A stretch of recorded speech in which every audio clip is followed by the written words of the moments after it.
Assalamualaikum warahmatullahi wabarakatuh. Di pertemuan ketiga kali ini, kita akan membahas tentang struktur kendali, subrutin, dan juga fungsi. Jadi, ada beberapa statement kendali pada bahasa pemrograman Fortran yang dapat digunakan dalam membuat program aplikasi. Statement tersebut adalah statement percabangan, lompatan, dan juga statement perulangan. Yang pertama adalah statement percabangan. Jadi, statement percabangan adalah statement yang dapat digunakan untuk menyeleksi suatu keadaan atau syarat dan proses akan melakukan suatu tindakan tertentu jika kondisi yang diseleksi benar dan melakukan tindakan lainnya jika kondisi salah. Nah, if statement itu dibagi menjadi tiga, yaitu logical if, arithmetic if, sama block if. Nah, bentuk umumnya tuh kayak gini. Jadi kalau logical if itu bentuk umumnya if, terus ada ekspresinya, baru statement. Kalau arithmetic if, itu bentuk umumnya if dulu, terus habis itu ekspresinya apa, terus ada S label 1, label 2, sama label 3. Jadi ekspresi itu adalah ungkapan logika yang akan diseleksi. Kalau statement itu executable statementnya. Jadi kayak blok apa aja mau dikerjain di dalam if itu.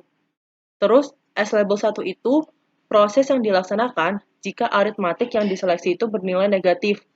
Kalau yang kedua itu jika aritmatik yang diseleksi itu bernilai 0, kalau yang ketiga itu bernilai positif. Nah, terus ada block if. Jadi block if itu seperti pada pemrograman pada umumnya, pakai if then else gitu. Umumnya itu kan pakai if then. Terus kalau misalkan ada banyak pakai else juga, ada pakai else if juga. Terus diakhiri dengan and if. Suatu statement block if harus diawali dengan if then dan diakhiri oleh and if. Suatu loncatan menuju ke dalam blok if tidak diperbolehkan, tetapi loncatan keluar blok if itu diperbolehkan. Nah, ini tuh maksudnya, misalkan nih, di dalam if ini tuh ada kayak go to label statement 100. Nah, itu boleh. Tapi kalau misalkan nih, dari luar tuh, di dalam percabangan if ini ada label statement 50 misalkan.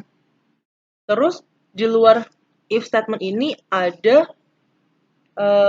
tulisan go to label 50. Nah itu nggak boleh. Di sini ada contoh programnya. Di sini ada contoh program untuk menentukan tahun kabisat. Di mana di sini ada perintah write untuk kita bisa nulis inputan tahunnya.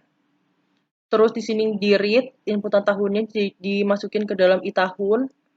Terus X tahun itu adalah I tahun dibagi 4,0, terus J tahun itu sama dengan I tahun dibagi 4. Nah, jika X tahun itu sama dengan J tahun, maka ini dikerjakan. Maka tahun itu bukan tahun kabisat, tapi kalau bukan, dia akan pergi ke line 100. Di mana dia akan menghasilkan tahun itu bukan tahun kabisat. Terus di sini juga ada nih program di mana terdapat variabel angka dengan tipe data integer. Kita disuruh masukin angka nih, memasukkan angka. Terus angka itu akan di-read dan dimasukin ke dalam variabel angka. Nah, jika angka yang kita masukin itu di sini ada 10, 20, sama 30 kan. Kalau misalkan dia bernilai negatif, maka dia akan menuju ke label statement 10. Kalau dia bernilai 0, maka dia akan menuju label statement yang ke-20. Kalau dia bernilai positif, dia akan menuju label statement yang ke-30. Jadi misalkan pas kita masukin angka itu, kita masukin min 5 gitu. Maka yang akan diproses itu adalah label statement yang 50, yang 10. Nah, kalau misalkan kita masukin angka 0, maka yang dikerjain yang ini, yang label statement 20. Nah, sedangkan kalau misalkan kita masukin angkanya tuh misalkan 50, maka yang keluar adalah yang ini. Jadi 50 adalah bilangan positif. Begitu. Terus ada statement goto. Statement goto merupakan statement yang dapat digunakan untuk melompat menuju ke statement yang lainnya. Nah, statement goto itu dapat dibedakan menjadi 3, yaitu tak bersyarat, pengerjaan, dan bersyarat. Jadi kalau yang tak bersyarat itu, dia itu nggak perlu ada parameternya. Jadi misalkan kayak pada umumnya tuh kayak go to label statement 50 atau go to label statement 100 gitu. Sedangkan kalau yang pengerjaan itu digunakan untuk melompat ke suatu label statement yang ditunjukkan oleh isi dari nama ini. Nah, nama itu adalah variabel integer yang diisi oleh label dengan perintah assign. Sedangkan kalau goto bersyarat itu adalah statement yang digunakan untuk mengontrol loncatan dari proses ke suatu label tertentu tergantung dari nilai ungkapan integernya. Nah, dari ungkapan integer ini. Terus ada statement perulangan. Jadi, di Fortran itu, statement perulangannya itu adalah do continue.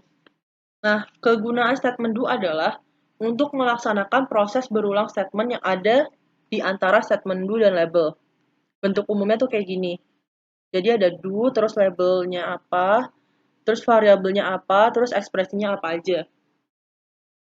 Sedangkan statement continue digunakan sebagai dummy terminal dalam statement do. Nah, subroutine. Statement ini dapat digunakan untuk mengidentifikasikan suatu unit program adalah suatu rutin bagian, serta sekaligus memberikan nama dan argumen-argumennya. Bentuk umumnya tuh kayak gini, jadi subroutine, terus nama subroutinnya apa, terus parameternya tuh apa aja. Nah, cara manggilnya tuh gini, misalkan kita punya program utama. Nah, di dalam program utama itu ada call buat manggil, terus A itu nama subroutinnya, terus parameternya apa. Terus kalau udah berakhir, baru kita tulis nih di sini codingan subroutinnya apa. Subroutine, terus nama subroutinnya kan A, terus parameternya apa aja. Terus selalu diakhiri dengan N. Nah, di sini ada contohnya nih. Misalkan kita mau manggil subroutine cetak. Di program utama itu, di sini ada call cetak. Terus disuruh menulis Fortran. Terus call cetak lagi, terus N. Nah, subroutine cetak itu isinya adalah garis-garis kayak gini. Buat nyetak garis-garis kayak gini. Maka outputnya akan menjadi seperti ini. Lalu ada function. Bentuk umumnya itu adalah type, terus function, terus nama functionnya itu apa, baru parameternya apa. Jadi, type adalah type function yang bukan bertipe karakter. Statement ini berguna untuk mengidentifikasikan suatu unit program sebagai suatu fungsi eksternal. Nah, misalkan di sini tuh ada pengkonversian dari Celsius ke Fahrenheit gitu. Di sini Celsius itu dari 0 derajat dulu. Terus di label statement 5 ini, nah di sini ada pemanggilan fungsi fah dengan parameter Celsius. Nah, di sini terdapat fungsi fahnya, di mana fah ini berisikan 1,8 dikali C ditambah 32. Nah, jadi dia ini akan berulang sampai Celsius itu lebih kecil dari 10.